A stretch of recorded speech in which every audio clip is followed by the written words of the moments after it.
because of the actual number of Americans beheaded in Iraq in the fall of 2004. It's understandable, of course, but I wonder why they didn't deal with the fact that many more Iraqi civilians have been killed in the Iraq War than American soldiers or private contractors.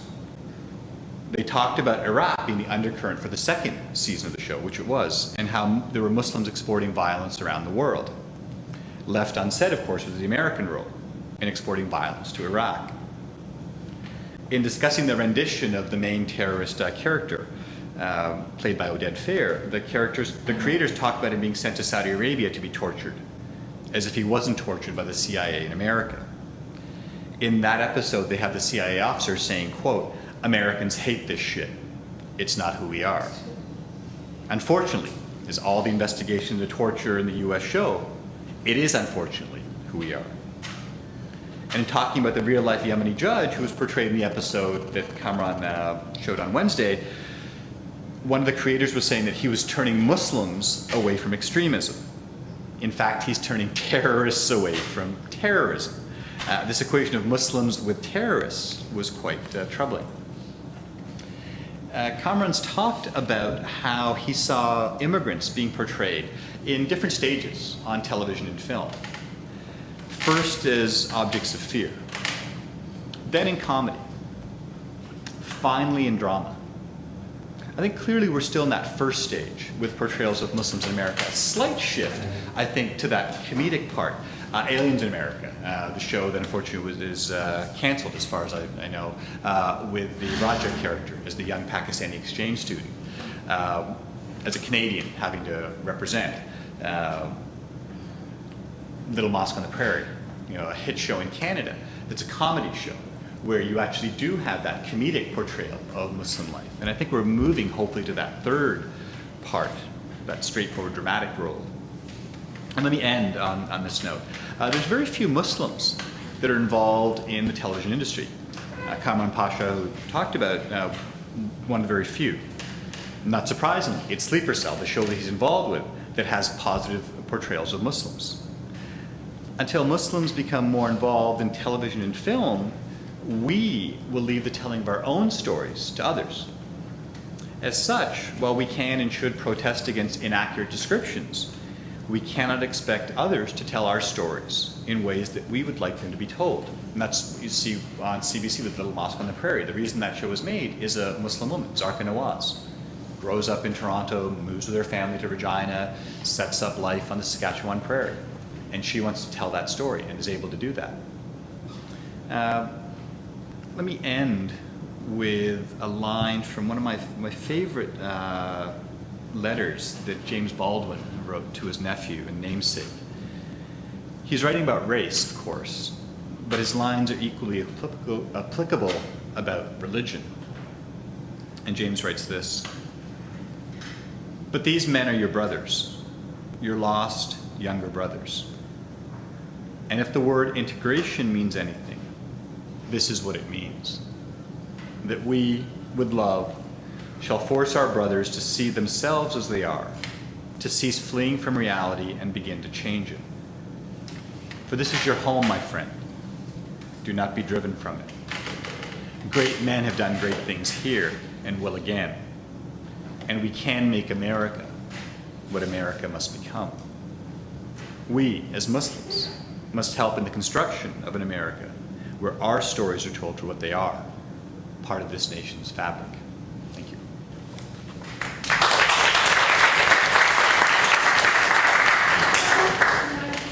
Before the questions, we're going to have a brief response from my colleague Curtis Marez, who's an associate professor of critical studies in the Cinema School, author of Drug Wars, and now editor of American Quarterly, which has taken on topics of race and media in really interesting ways under Curtis's stewardship.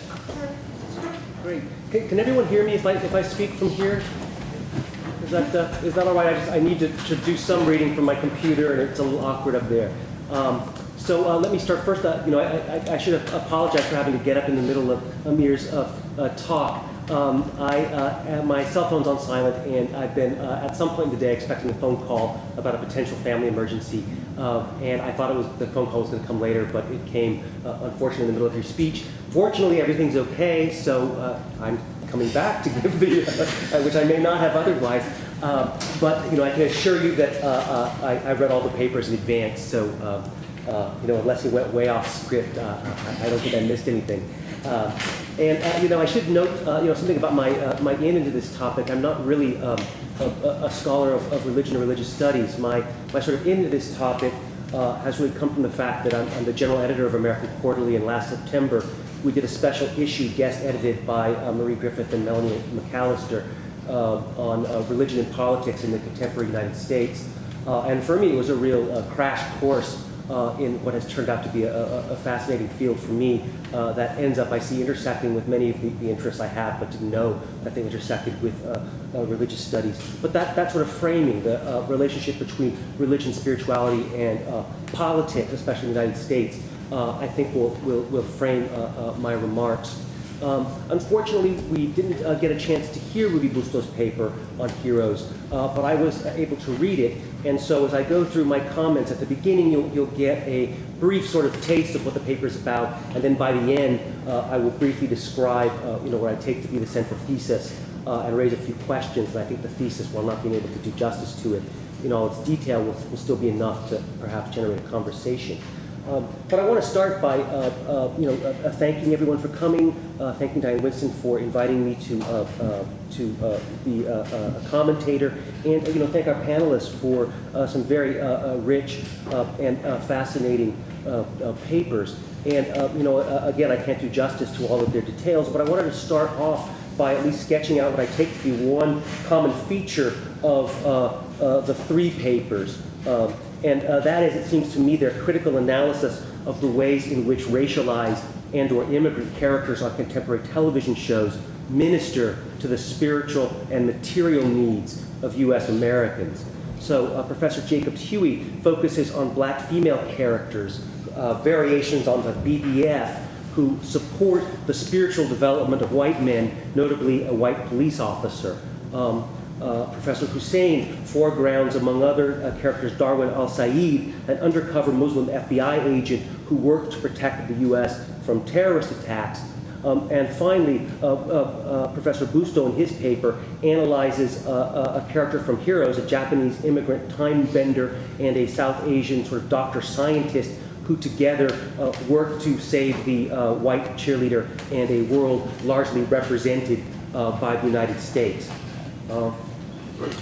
Now, it seems to me that while the broader ideological significance of these different racialized helper figures are overdetermined, there's probably a lot of things one could say about them. I am particularly interested in the way in which such figures or characters could be said to mediate, for lack of a better word, material reality or materialist context. Because in each instance, the characters who serve others do so in work or labor contexts, and that's often focused on and foregrounded about the character. So on Joan of Arcadia, black women prop up white men on the job, at the newspaper, and in the police department. And it's important to keep in mind, given the ubiquity of police procedurals, that police shows are also work shows. They're also shows about doing a job. And so I would say something similar about Sleep Cell, where you have a figure of the Muslim agent working for the FBI within the diegesis or the plot of the show, and that figure is, I think, interestingly doubled by the Arabic and Islamic cultural advisors who work behind the scenes for the show, notably Kamran Pasha, who we've heard a little bit about.